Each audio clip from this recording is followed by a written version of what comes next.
সাকিবকে বোঝা কঠিন, মিস্টেরিয়াস ক্যারেক্টার। চেন্নাই টেস্টের তৃতীয় দিনে খবর বেরিয়েছে সাকিবের বোলিং ফিঙ্গার নাকি অবশ হয়ে যাচ্ছে, অর্থাৎ বোধ কম পাওয়া যাচ্ছে, সেইভাবে কনফিডেন্ট না, কিংবা ইনজুরি একটা ইস্যু চলে এসেছে, সার্জারিও নাকি হয়েছে। দিনের খেলার শুরুতেই নাকি মুরালি কার্তিক যে কমেন্টেটর, ভারতীয় সাবেক স্পিনার, তার সঙ্গে সাকিবের নাকি কথা হয়েছে এবং সাকিব নাকি এই তথ্যগুলো মুরালি কার্তিককে দিয়েছে। তবে কি সাকিব ইনজুরি নিয়েই টেস্ট খেলছে, অথবা এই টেস্ট চলাকালীন ইনজুরিতে পড়েছে, নাকি ইনজুরি লুকিয়েই খেলছে? দিন শেষে ডেভিড হেম, বাংলাদেশের ব্যাটিং কোচ, এসে উড়িয়ে দিয়েছেন সব গুঞ্জন, সব কানাঘুষা। No, not aware of that at all. No, I'm not aware of that, so I don't know.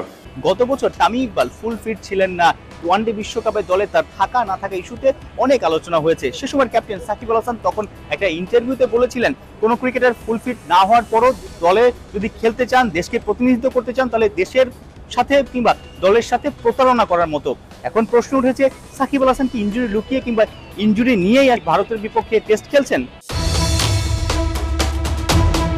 মাঠে 22 গজে সাকিব কিন্তু নিজেকে প্রমাণও করতে পারছেন না। ব্যাটিংটা আগের মতো আহামরি হচ্ছে না। এই টেস্টের প্রথম ইনিংসে 32 রান করেছেন, কিন্তু যেভাবে রিভার্স সুইপ করে দায়িত্বজ্ঞানহীন শট খেলে আউট হচ্ছেন, সেটাও আসলে প্রশ্নবিদ্ধ। আবার তার মূল স্ট্রেংথ এখন বোলিং। এই টেস্টের 2 ইনিংসে কিন্তু আমরা দেখিনি লম্বা সময় তাকে বল করতে, ক্যাচ মিসও করেছেন। অর্থাৎ দলের জন্য 3 ডিপার্টমেন্টে যেভাবে নিংড়ে দিতেন, সেই 3 ডিপার্টমেন্টে এখন সাকিব বড্ড নড়বড়ে, এবং একাদশে তার থাকা না থাকা নিয়েও প্রশ্ন উঠেছে। সমালোচনা হচ্ছে ব্যাটারদের দায়িত্ব জ্ঞানের শট দেখে। 2 ওপেনার সাদমান এবং জাকির দুজনেই 30-এর ঘরে, অর্থাৎ সেট হয়ে তারপর উইকেট বিলিয়ে দিয়েছেন। মুশফিক এবং মুমিনুল 13 রান করেছে, অর্থাৎ কঠিন সময়টা পার করার পর অনেকটা সেট হয়ে যাওয়ার পরও তারা আসলে ইনিংসটা বড় করতে পারছেন না। প্রথম ইনিংসে লিটন এবং সাকিবে একই কাণ্ড ঘটিয়েছেন। ডেভিড হেম, ব্যাটিং কোচ, তার কাছে কি কোনো সমাধান আছে? যখন কোনো ব্যাটার 30-40 বল খেলে ফেলে, তখন কিন্তু সে সেট হয়ে যায়।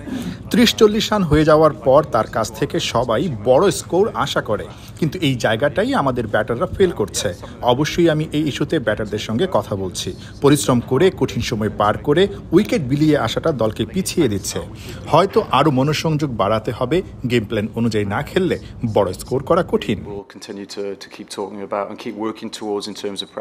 ভারতীয় ব্যাটাররা শিখিয়েছেন কিভাবে আসলে সেট হওয়ার পর সেই ইনিংসটাকে লম্বা করা যায়, মাইলস্টোনে পৌঁছে দেয়া যায়। রবিচন্দ্রন অশ্বিন, জাদেজা প্রথম ইনিংসে দেখিয়েছেন, দ্বিতীয় ইনিংসে শুভমান গিল, ঋষভ পন্থরা দেখিয়েছেন। আসলে এই ব্যাটারদের ব্যাটিং দেখে বাংলাদেশের ব্যাটাররা কবে শিখবে? কানপুরে কি পজিটিভ কিছু দেখা যাবে? সাইফুল রূপক, 71, চেন্নাই, ইন্ডিয়া।